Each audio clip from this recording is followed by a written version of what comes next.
Welcome to Thunder Nerds. I'm Brian Henson. I'm Sarah Vesloff. And I'm Frederick Philip Von Weiss, and thank you so much for consuming the Thunder Nerds, a conversation with the people behind the technology that love what they do And do tech good. And we are doing Tech Good. Where are we at, Brian? We're in what? Orlando, Florida. Yeah. Yeah, we're in Orlando, Florida, and we're live. We're here. This is kind of the DevFest Florida pre-show. We're going to be at DevFest tomorrow all day. All day. All day from all day to all 50 day. hours. 50 hours. I don't know how technically that's possible, but I'll ask my buddy Stephen Hawken. We are here with Diane Court. Diane, welcome to the show. We really appreciate you joining us. It's a pleasure. Great to be with you guys.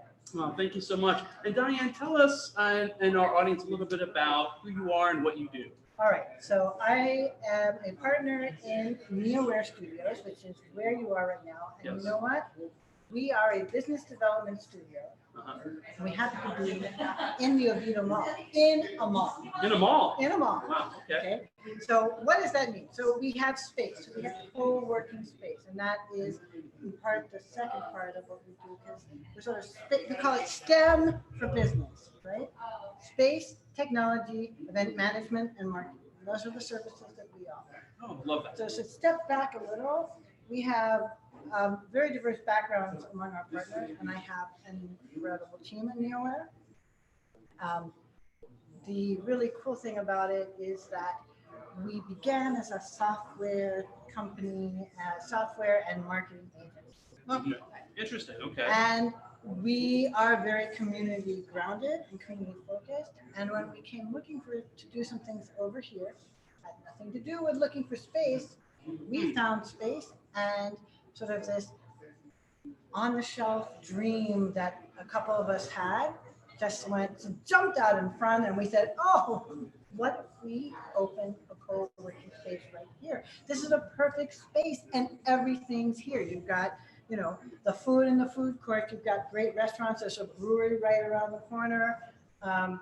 You've got whatever you need to buy short or long term, either in the mall or just down the street. You could bike to it. So it's ideal, and yet it's in the burbs, right? Yeah, it's an excellent location. So free parking, something that not every co-working space yes. will ever tell you they Sure. have, right? So that's on the space side. And on the technology side, our development team can just work with our customers as they need to. Finally, DevFest tomorrow is a perfect example. We do and help organizers with their events. As much or as little as they want. And finally, marketing services. We have a very strong digital marketing team.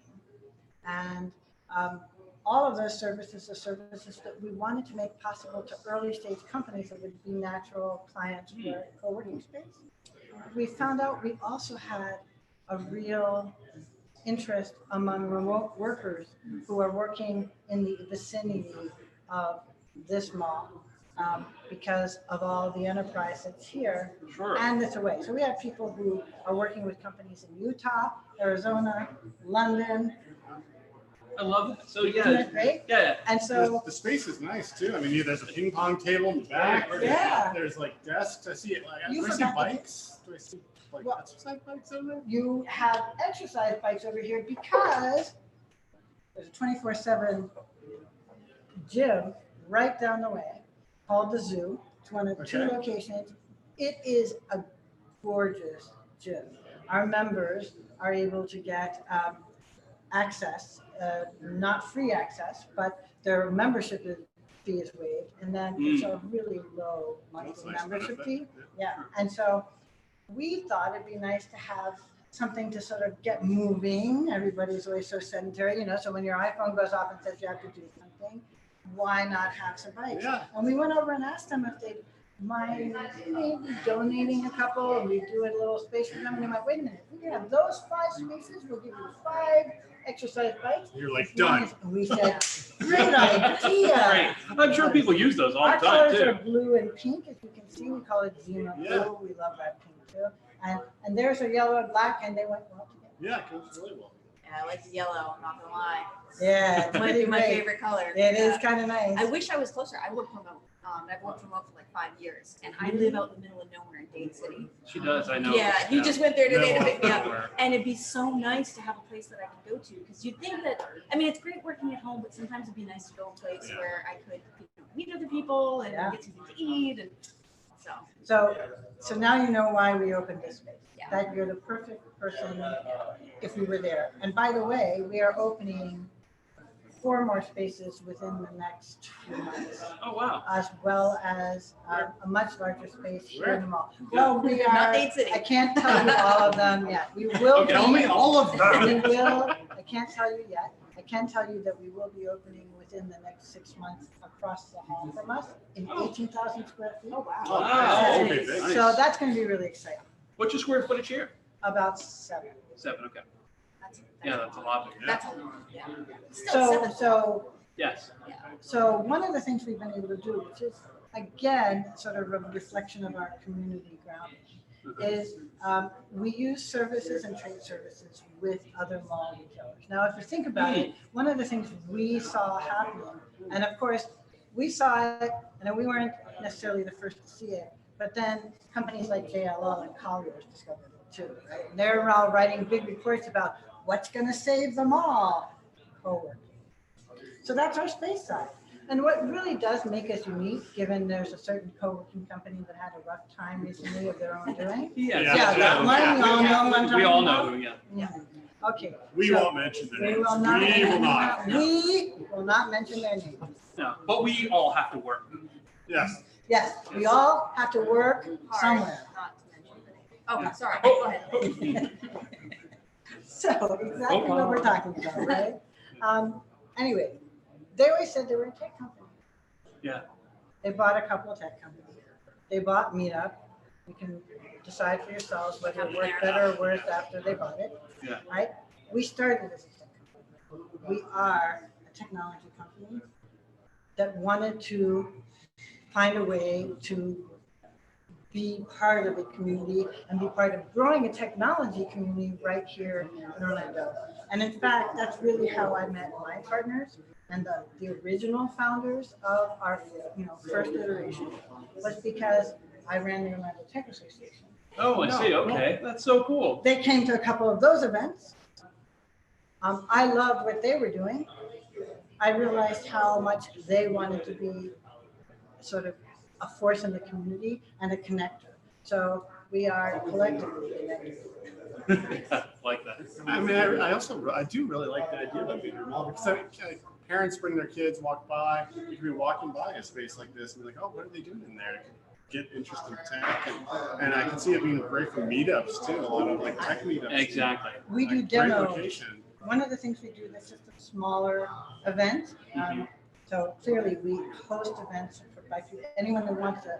If you want to organize an event, if you want to host events, you're looking for a space. We got 225 people coming tomorrow. Yeah. So we know we've got the room, and we've got the way of servicing that, and that's really something we find very important, especially from the entrepreneurship startup technology standpoint in Orlando. Now, why would we do it in Oviedo? Because one of the things that happened in Orlando is while we built in clusters, which is really smart, right? And there's a reason, there's an economic reason, an economic development reason for our clusters. They're really good. They build these strong verticals that we have. But one of the challenges that we have is that if you're in a space like most of the developers are, Right. you can work in any of those verticals. Mm-hmm. You can work at full set. I mean, you can work at EA. You can work over with companies in Research Park doing very different kinds of work in Orlando, so on.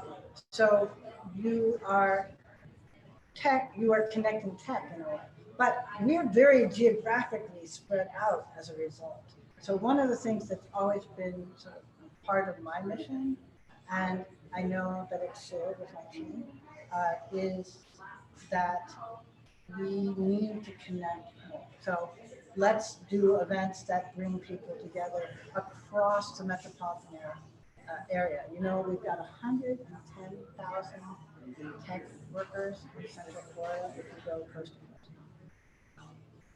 Think of that. Yeah. It's a big number. I'm one of them.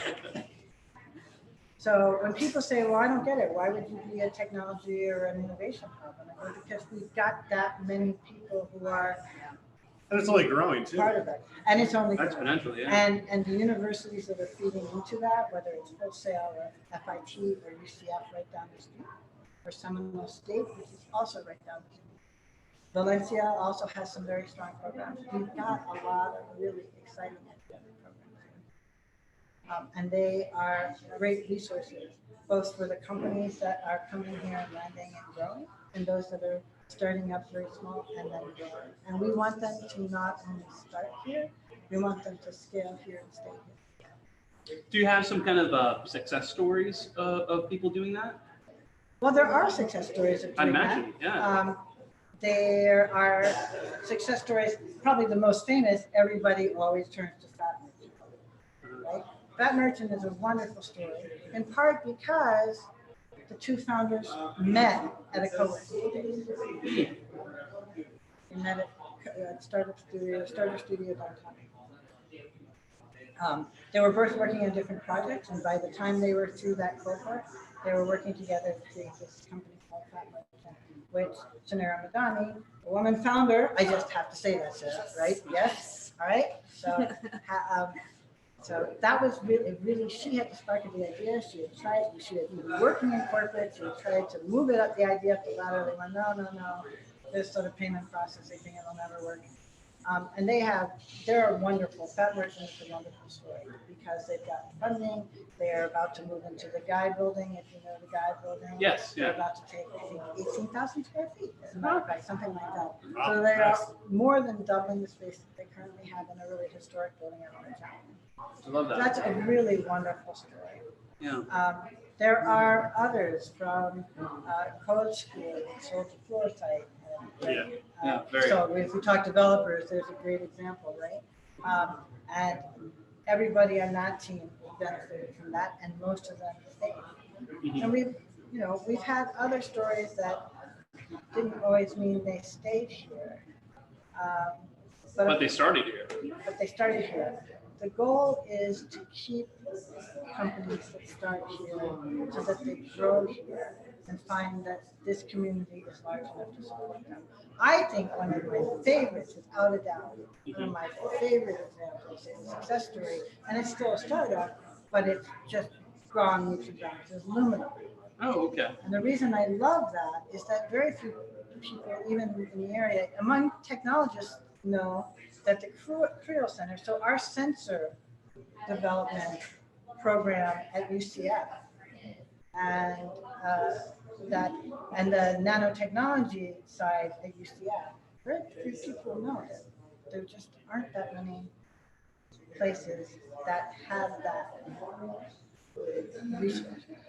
Their sensor, Creo, which is the one at UCF, it is one of, I think, 5 centers that were established in the United States with some government funding. Mm-hmm. I think there are 3 left, of which there are more elsewhere where it's been more of a focus elsewhere. But Luminar has really taken LiDAR to a new level. They partnered with Volvo, they partnered with Toyota. They are really, I think it's Toyota, but I got to be careful on that. But they have multiple large international manufacturing partnerships, and the quality of the sensor is extraordinary. We had to do that. Yeah, I had to move the chair. Yeah, I get it. so annoying. My leg was falling asleep. I had to move it. So I think Luminar, which has just grown from one building to another in Research Park, is a great story. Yeah, that's very exciting. So what might people not know about Neoware that sets it apart from, say, somebody else in this So which realm? Co-working side? co-working stuff? Yes. First and foremost, that's STEM for business side. Yeah. Space is space, and co-working spaces tend largely to be, all right, we're about community and collaboration, Sure. and we offer you desks. Yeah. All for all intents and purposes. Important Or things, yeah. we're flex spaces, and so we're Regis 2.0, and so instead of that enclosed hall, that hallway you walk down with drywall, and you had a couple offices you could use, and a central receptionist, and a fax machine. Remember that was really important in the day? Oh, yes. Where you had to have that fax machine. Can you spell it? Just remember. It was paper that sent electronically. Isn't it What? crazy? Oh, an email. Yeah, an email. Yeah, that's right. It's Yeah. an email, electronically. And the best thing was when the statement that a fax machine by itself is useless. It's more valuable as you add more to the network. So that was one of the first easily accessible examples of a network. Yeah. So, but nobody's really dying for a fax anymore. But they do still need printing. They still need some other services. They certainly need Wi-Fi, and that sort of defines a lot of co-working spaces in the basics. Sure. But I don't know any other that where hospitality is always part and parcel of it. I'd say there are plenty of other organizations, whether they have 1 or 40 spaces, that see that it's really important to think of that part of their service. They don't have those other elements, the marketing, the technology. So if we have a member or a retailer in the mall who is looking for support from a technical standpoint or from an event standpoint, or a marketing standpoint, right? We've already got the people in here who have the space, but whether there are members or not, that's something that we do. And so technology will always be at our core. So if I came here as a small business and I said, not only do I want a co-work space, but I also need the help with, hey, can you set up a website for me? Can you help me with a little bit of my marketing, some SEM, some display? Right. You'd be able to take care That's of that. exactly what. That's excellent. And we do it at a discount for our members, understandably, because that's obviously. In fact, everything we do starts at $99. Our first desk starts at $99. Our marketing space and technology app starts at if we do it as an app as a service, we can do it at $99, right? And there's no reason, if you've done something multiple times and that's exactly what somebody needs, that you should go reinvent the wheel and do something new for them and charge them lots of money. I So love that. our idea is, how do we get people to think about it? How do we get, our first thought when we came to the mall was, retailers out there, who is their competition? Every single one of them. Amazon. Yeah. And what is the challenge? Price is one. Everything completely, and they're fighting price. Delivery, convenience. There's one other thing, customer service. Because Amazon says, oh, you didn't like it, send it back. Mm-hmm. Not always. Oh, we all know the inside. Don't even talk to me about the cell phone case sitting in my kitchen for 3 months because I'm haggling with the seller. So, but anyway, doesn't always yes. quite work. Yeah. But if it's Amazon as opposed to third-party Exactly. marketplace. Yeah. Yeah. But that's one of, so Amazon's challenge is there. Well, they can leverage that as much as they can, but a retailer is still fighting the fact that, Barnes & Noble is fighting the fact that if you buy it from Amazon, the book is $17, and if you get it from, if you buy it from Amazon, it's $13. You buy it from Barnes & Noble right down the street, and in our case in the mall, it's $4 less.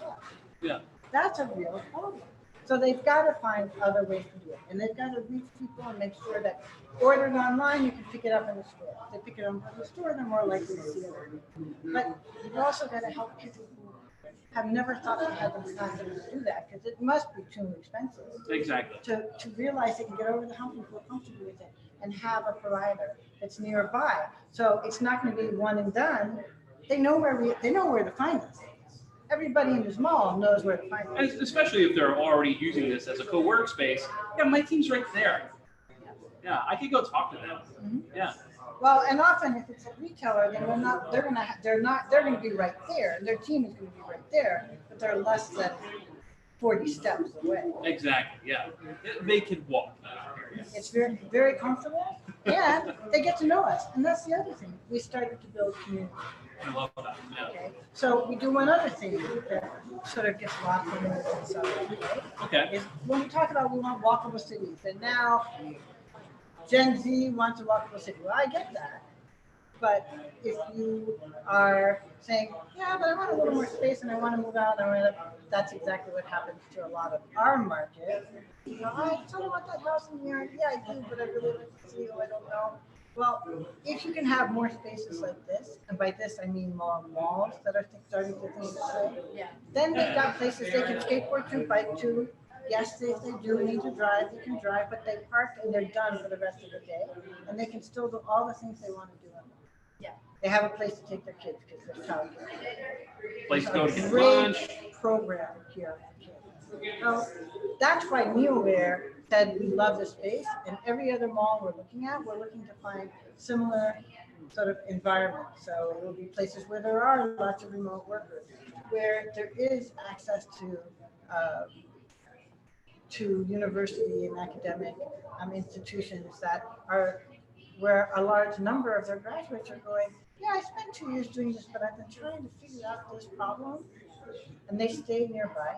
So they want to, or their faculty who want to take a sabbatical and leave. We're a perfect place. Love that. That's really cool.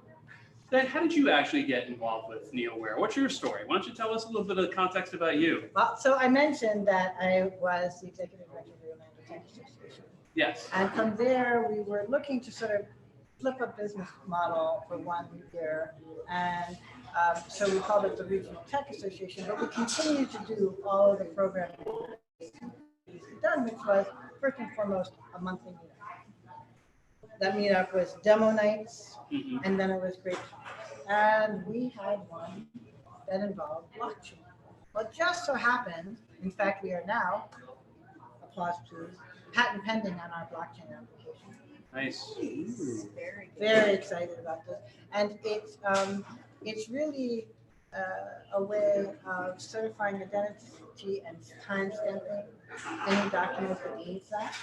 So it can't be changed. So it's not any more complicated than that, although it took us a while to get there. But in terms of explaining it, if you were to send something, It's easy. Did you hear blockchain? Easy.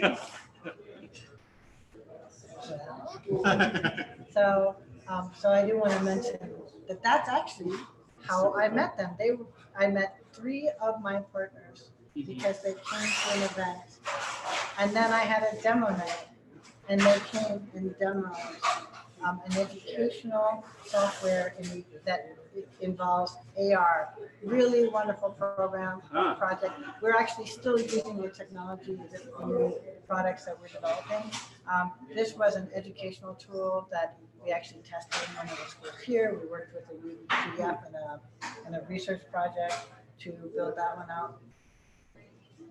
And they had already started that underway when I first met them. I fell in love with what they were doing. I fell in love with the guys who are not far. I can't tell. So they're all behind me, so you can see. They're over this They're way. over that way. They're getting ready. So they are all getting ready to make. Oh my God, that's so Death Fest happen awesome. tomorrow. You got to come tomorrow and see. You really do have to come Yes. to Death Fest tomorrow. I mean, I am so thrilled that we Crazy are working. statue. So this is the kind of thing that I love to partner on when I was first involved in downtown tech community and doing Orlando Tech. I got involved as someone who was a business mentor.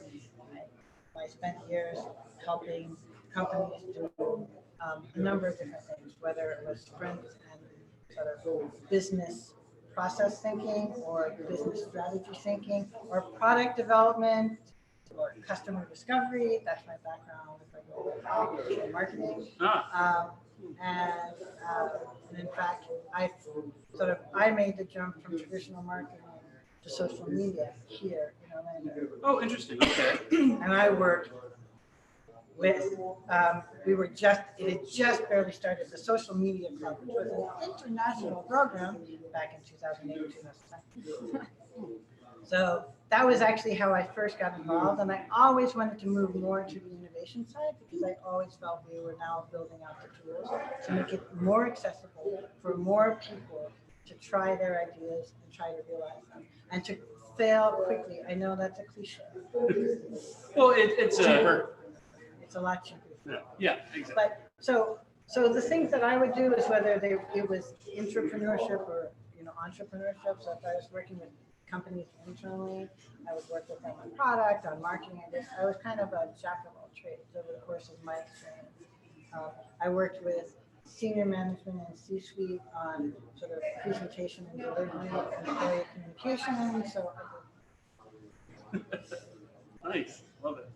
I mean, to be truthful, my first venture into tech was when I started producing live video conferencing. Doesn't that sound boring? Because here, look at what we're Yeah, doing, that's right? what What are we're we doing. doing right now, right? Is this not live video conferencing? It is live, When yeah. I did it, the only version of live video conferencing that we had available to us was with C-band satellite dishes Oh, wow. and microwave dishes that picked up those signals wherever it was named. Right? When So was we this? have a. You do not want to ask. No, I do want to know because I worked at Aloha Conferencing. Aha, so and- you understand. So I understand, yes, So- and I worked in Honolulu, but I worked on the New York bridge, so I had to work at 3 in the morning to be on New York time. And I remember thinking, wow, this is so high tech, and that was right before, everything happened with the internet. It was all down high from tech. there. Yes, it's very true. Yeah. But when It's I amazing. first did satellite video conferencing, we did broadcast quality video conferencing with 1-inch flat tape, by the way, when we were recording. Yeah, broad. That's right. Over the Compared to now, airwaves, compared to now, it's totally crazy. analog. That's amazing where we came from. Every other frame, right? Oh, my Okay. Wow. It's a storm cloud. Oh no. I go out. But that's fantastic. I mean, you've been Yeah, in tech. awesome. So I've been in tech since, I'm really honest with you guys, over 30 years. So you have zero That's interest in amazing. technology, is that what you're saying? Yeah, see, I just say You're like, over how am I gonna 15, get out of I this? leave it Yeah, at you have that. to wonder how Yeah. somebody who majored in comparative literature ended up doing Yeah. Compare. Oh, okay. So what was your interest there? French and Russian 19th century literature. Oh my God, I majored in Russian lit. Oh, that's funny. Yay! Yes. So my Oh, thesis boy. was going to be Laurier, Dostoevsky, and Hugo. I was really into Anna Akhmatova. Oh, I have her books in Russian. I See? picked them up in 1974. Did I say? Have you ever seen? I didn't hear it. Have you ever seen Fear and the Muse? Yes. We have so much. Oh my gosh, Sarah and I now have bonded forever. Yes. That's hilarious. Yes. So let's talk about And that. we're both in tech. Yeah. Yeah. And people always go, oh, they won't understand. But the truth is, as I tell people all the time, this is why we teach creative thinking. We don't Yes. teach tech. Yes. We teach people how to solve problems and how to ask questions for them. Right? So we teach them to ask why multiple times and to try to figure out why that answer needs another answer to why that answer. Why? Yes. Right? Why? But why? But why? Yes. All right, and that's why it was very easy. Naturally, you go from the humanities into marketing, you get into digital marketing. And I don't know how. You just totally described my entire career trajectory. So thank you. That's the traditional way, right? I think so. Yeah. Yeah, that's exactly how we all do it. With all of us, we have these opportunities that kind of just confront us as we're going through our careers, and they make sense. And we, maybe it's not the way we planned, but that's life, right? That's the Robert Frost. Yeah. Yeah. The road not taken could be the other one, but in fact, we do make those choices, and they're Absolutely. usually and for the most part, I'm just going to say I never thought any one of those choices was going to be wrong, which is what's exciting when you go, I'd actually like to try that one over there and sort of circle back and go over on. And often they're really neat together. Mm-hmm. Yeah, no choice is wrong. It's just another path to take on the journey. Exactly. And it's always good Just to to. get a little philosophical here. Yeah. It's always good Yeah, to diversify your interests too. If Exactly. you like this, you can try multiple different things. Yes, it's true. And I think that's also why we encourage lifelong learning, right? Which is Yeah. kind of what a depth thing is. Just to bring us back to what's happening tomorrow. Yeah. Right? Yeah, that's Florida. Right. What is that? But people getting together to talk about things, learn something they didn't know the day before. They walk away. Everybody at GevFest should walk away with something they didn't have when they walked in, right? It may be a new connection with somebody who's really got an idea of how to solve a problem they've been working on that they met. Exactly. That human handshake. It's amazing. It may be somebody who was in a breakout who just happened to hit on that problem, right? That they've been noodling and just couldn't figure it out, just couldn't untie that knot, and something that's said on the stage, or maybe it's when they were here walking by. I mean, there's all kinds of ways, but that's exactly what happened, and that's because you're opening yourself up to discovering something. Exactly. Some new ideas. Just the power of that, of going to these conferences, the power of a co-work space to be able to sit next to somebody and say, hey, what do you think about this? See, and that is one of the things I find most interesting. a lot of co-working spaces are sold very kumbaya, right? Yeah. And listen, that's my generation, so I get that, except that it's not. Neither was social media. And I mean, Yeah. we battled very hard. We did. We battled very hard and got very excited. I am one of the people who said, oh my gosh, this is two-way communication. I have to really think about what that customer wants to hear, right? So now, but I want them to talk back to me because I not only do want to think about what they want to hear, I want to hear what they have to say. Yes. Yeah. The challenge has been that we've always inclined to push just in one direction. So we've managed with all the noise that's out there to sort of sadly turn all those channels that could have been very exciting, rich conversations. Everybody's pushing in one direction and they don't hear anything Mhm. unless it's exactly the echo. Yeah, the yeah, echo unless it's an chamber. echo. Yeah. Filter bubble, Yeah. filter bubble, for real. Yeah. So from my standpoint, it sort of went, well, you know what? That's why I buy it.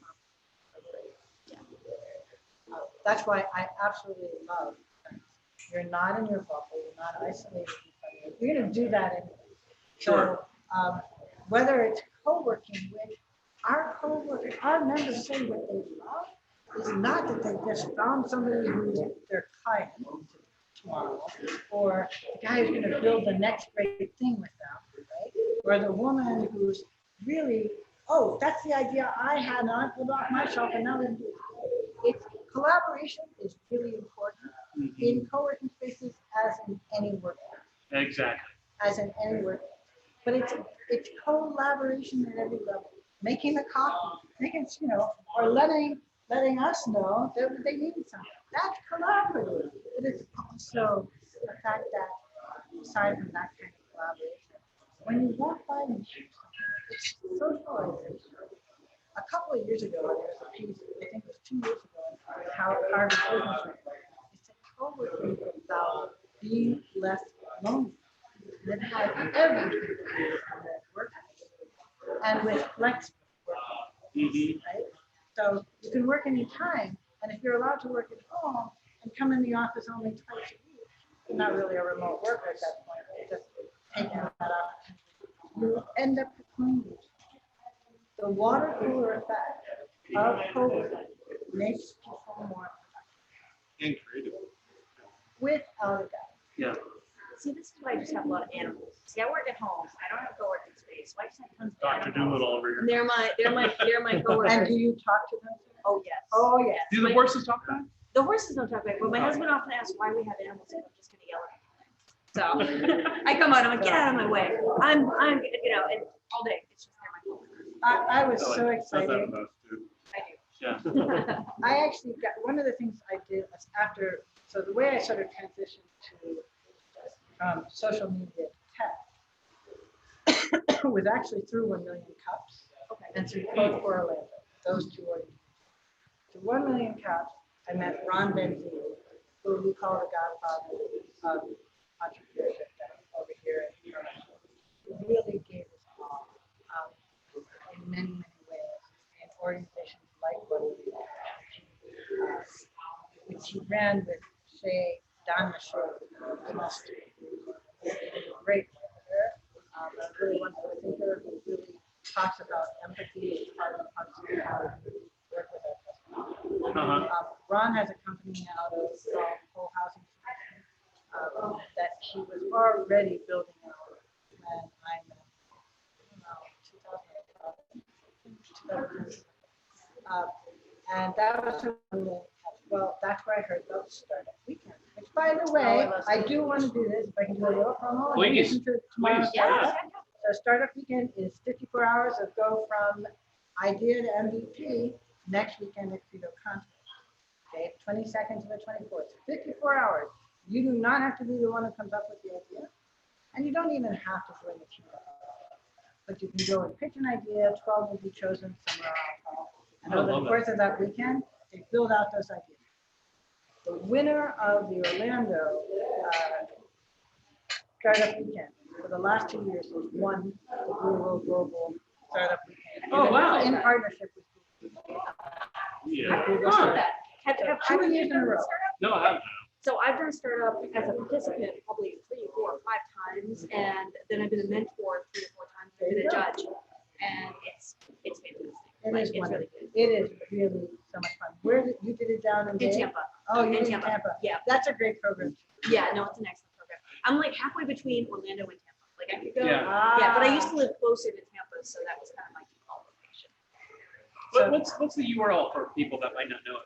I believe you can go to Startup Weekend. If you look up Startup Weekend Orlando, it'll take you to the Yeah, tech. so there It's you go. also, so TechStars has taken over sort of the global working of it. It's in partnership with Google Startup. And it's done all over the world. So our hashtag here in Orlando area, or Central Florida area, Swirl, which is Startup Weekend Orlando. SWOR. Nice. This is all weekend, next weekend. Well on done. Twitter, Well all right? done. You Yeah. can't do fun things like that with Tampa. It just doesn't work out. No. Yeah, No, I will say that Orlando has the most fun Small. tech community I've ever been in. And yet, Yeah. one of the first places I went to tech events was in Bar Camp down in Tampa. Oh, cool. I love Bar Camp. Bar Yeah. Camp, Tampa. Love Bar is one. So another reason I want to see us pull together Central Florida as a community Yes. all across the way. Yeah, we really need to. Yeah. We really need to build that. Because there are very different sort of sectors. Sort of Space Coast is Space Coast for a reason. And IT has chosen Tampa in many ways. It's a very large community. It doesn't mean you can't have other great companies that are doing similar here. And they're serving those that are regional. But those of us who are working in these spaces, the more we're able to help each other grow. It's not just Orlando. It's not just Tampa. I would only say the Orlando Economic Partnership has worked very hard on the Treaty to sort of push that idea that it's larger than just some city. Although the city has been a real supporter, and so is Orange County. Love that. Well, we're getting about to the end, so we like to ask you just a few questions. Mostly, how can people find out more about you and the company? Well, they can go to neowarestudios.com. Okay. And they can find out all kinds of great things about us. We are on Facebook, and we are on Twitter, and we are on LinkedIn, and we are on Insta, of course. And we talk to a lot of folks a lot of the time on all of those channels. So it's really nice. We love when people talk to us. We want to hear what you're thinking. So you can find out about us on our website. By the way, we have an event page on our website. Oh, great. Okay. Which is not just our own events, but include community events. And where I actually started was working with the chambers locally, just so that business people could get a place where they could find all of them in one place. And we're doing more of that. So DevFest is on there. The exhibit that's down at the Science Center, the AI exhibit is on there. And unless you know where to look on the library or someplace else, I just figure the more of these aggregators that are bringing these things together, the better we all are. Because you can go to our event page, and it's not just Neoware, although our events are really great. They really are. You can say the best. Yeah, the best. We happen to think they're the best. Yeah. No, I will tell you that our events are a lot of fun. There's always beer. There's great conversation. There are great ideas shared. When we do demo night, we are not just saying, bring your finished product and go and sell it to everybody. We can bring us what you're building. Yeah. Share it with your What demo night's peers. about. Yeah. Yes. Yeah. Yes. It's exciting. Yeah. So that's what we love doing. And again, we have demo nights at least once a quarter. I'm hoping to move them to at least every other month. We have what we call our Neoworks inspired networking, which is where we have everything from futurism to automated vehicles and what's happening in Central Florida about it, to some much more geekier side of us. That's great. I mean, we just pick a topic that we think people will like. Anybody's got an idea, we are always open. Love that. You know, so podcasting, for example, would be something that we would just feature as, what are we going to talk about this week? I know a good one. Yeah. See how that can happen. And we ask people to share. We actually, one of our most recent events was actually 1 million cups then and now. It's a lot of things. Oh, how cool. So Ron Benziv actually was our featured speaker. We had two other two other speakers that had presented more recently, but the idea was, okay, so you go and see them at 1 Million Cups. Have you ever been? No, I haven't. All right, so right now, that our 1 Million Cups is usually at Rollins every Wednesday morning. We're very involved in that, so really happy about that. And it's a great program because early stage, early stage, as in before maybe friends and family or friends and family stage, or it could be seed age folks. So it's across the board are up there on that stage talking about what they're doing. But it's a little less geeky, so it can be any kind of person, right? Sure. And you see them, and then they get guppy tank response to it, not Shark Tank, guppy tank, guppy tank response from the audience. Then they take away something. Everybody takes away something. You know something you didn't know about what was going to go to minute. Yes. And the folks on the stage get some really great ideas and insight. Or, I didn't. Can you tell me how you're doing that? It's not simply how you're going to make the money with it. Yeah. That's happened. Somebody in the audience, like most demos, almost always. That's not. That is a legitimate question for some of those who are up there, but not always. It's not necessarily a time. Yeah. Because they're free-thinking. They're just free. They're very amorphous. Okay. That's what's cool about 1 Million Cups. You do apply. It is actually funded by the Kaufman Foundation. Pretty cool. It's all over the place. And on 1 Million Cups, you can find there's 1 Million Cups Orlando. You can get yourself to previous presenters because it's always video. So that's one thing we do. And so we wanted but you go to them and then you go, well, what happened to those folks? Sure. It's been 5 years. So what was really nice doing that, and I hope we do some more of that, is letting them know. Here's where they were then. Here's where they are 5 years now. They're still building. They may have pivoted 4 times. I was about to say, I bet you there's a big difference between here But that's and so there. wonderful. I mean, look at us. We went from an educational company that was in educational and using AR as our focus point. We had an idea for how we were going to build a marketplace to what we were doing. Yeah. Even on personal, I think every single one of us, we started in one place and, how did I even get here? I don't know. I couldn't really Satellite video couldn't exactly conferencing. explain it. Exactly. Yeah. Satellite video conferencing. Diane, we're just about in here. Do you have any final words, any kind of words of wisdom that you like to bestow upon the audience? Deep and meaningful. Yeah. Deep and meaningful. Anything you like to tell people? On pressure. short notice is always interesting, but more than anything else, I just want to ask everybody who watches your program to get involved in it. If you are a developer, if you are a creative, if you are building something wonderful, don't do it alone. Connect. That is what we need more than anything. And you do have something good that you can bring. It doesn't matter what you do, right? Not only that, if you connect, the way that you will go forward is going to be so much richer. So help us build this space, which is ours and is unique. It's like no other. That's what I really want to see. It's a big ask. And more than anything else, come out tomorrow. Come to We have DevFest an tomorrow. Amazing program for you here at Neoware, and it is DevFest. Google Developers Group of Central Florida are putting on an amazing program with whatever we got here: web, mobile, and startup. Startup, yep. All those tracks. All those tracks. There's no UX. There's design, but Next year. Well, in mobile and web, you're gonna have. yeah, you're gonna have that. I want my own. Sarah True. It's Sarah Track. wants The that. Sarah Track. Next year looks like 2020 Sarah Track. 8 hours of content. She can cover it. I promise. Thank you. Yeah. Well, Diane, thank you so much. Thank you. It's been Really, wonderful really talking appreciate to you. Wonderful talking with you. Thank you so much. Sarah, Nice to we meet have you. got a lot to talk We got a about. lot to talk about. Thank you, everybody, for watching. We'll see you soon, and be here tomorrow for DevFest.